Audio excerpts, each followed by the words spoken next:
What up, beautiful people? It's your boy Nick at Night here with I wish I had some better news. This is like local news from a different state that I feel like we need to be more engaged with and learn more about because it's still our United States.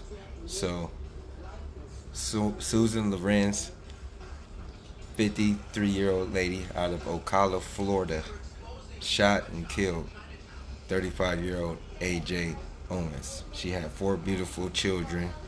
The stories is Miss Owens called the police repeatedly over a year and a half. The police did nothing. They said Miss Lorenz went back and forth with her and also her children, where she threw a roller skate at her children and she stole their iPad and took it inside of her house. And I believe that's when the incident happened. Miss Owens went to knock on her door, and then Miss Susan shot her through the door and killed her in front of her children. I just want people to understand our America is complex. And until we get to learning each other and respecting each other more, incidents like this is going to keep happening because you have different races in one spot trying to build a legacy for their own. So we need to think about that. What up? It's your boy Nick at Night. You already know. So we got another story here out of Prince George County, Landover, Maryland. We have a mother and a daughter that was just put in custody. Listen to me. Put in custody for killing their 71-year-old grandmother. Well, her mother and her grandmother.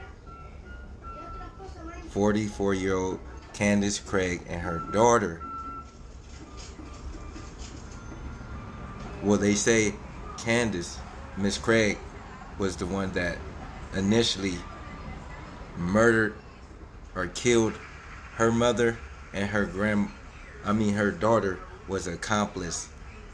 She was accessory. They supposedly chopped her up with a chainsaw and put her in a barbecue pit or tried to grill her some kind of way. It's very fresh right now.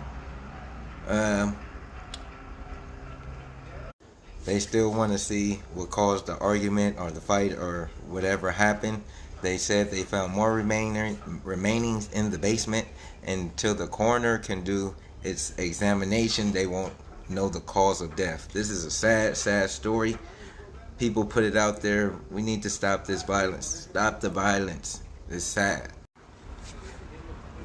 Another sad story coming out of Columbus, South Carolina.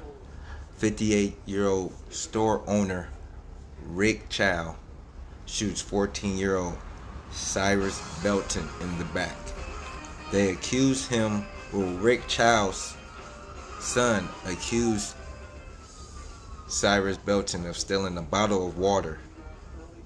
They accused him of stealing a bottle of water, which we used to steal bottles of water all the time. Nobody shot us in the back or tried to attempt to shoot us in the back, but so they got into a little argument where Cyrus ran out the store. He was running down the street. The store owner and his son chased him out the store and shot him dead in the back with a .38.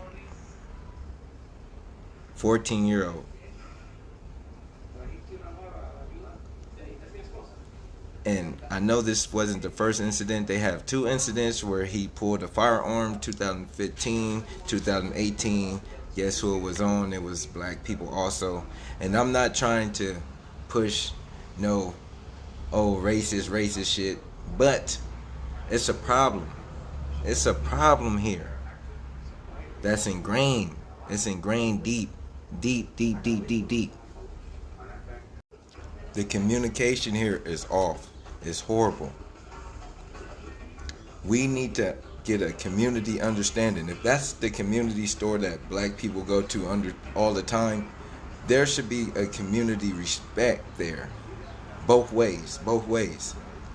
But other nationalities always go back to the way white people treat us. So if white people treat us like garbage, other nationalities, they come here and they do the same thing.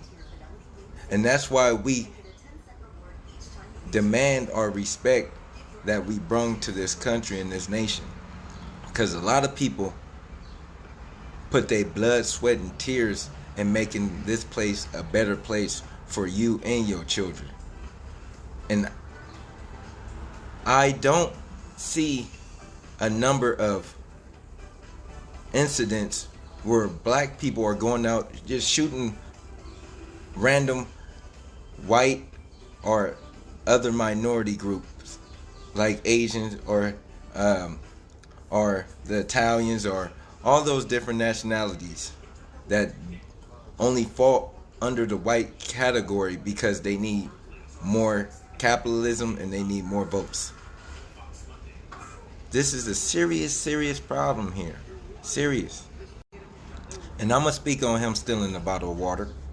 I'm going to speak on that. But I just need people to understand stealing a bottle of water doesn't equal death. It doesn't. We shouldn't be stealing from each other. We should. It's a system here that supply and demand. Supply and demand. That's how we live on in America. But at the same time, we need to have enough respect with each other to be like, hey, bro, hey. Because I know he's seen him come into the store more than once. Like, hey, man, come on. I don't need you to do that today. I don't need you to do that today. If he did it. Because, it's words going back and forth. But it needs to be a respect level where he can be like, well, I don't have it today. Can I bring you the $1 tomorrow? Because both actions cause this. And we need to really look at both sides. Look at yourself and look at the other side. Because that's the only way we're going to be able to bring it together and hopefully be the United States that we all wish and hope to be one day.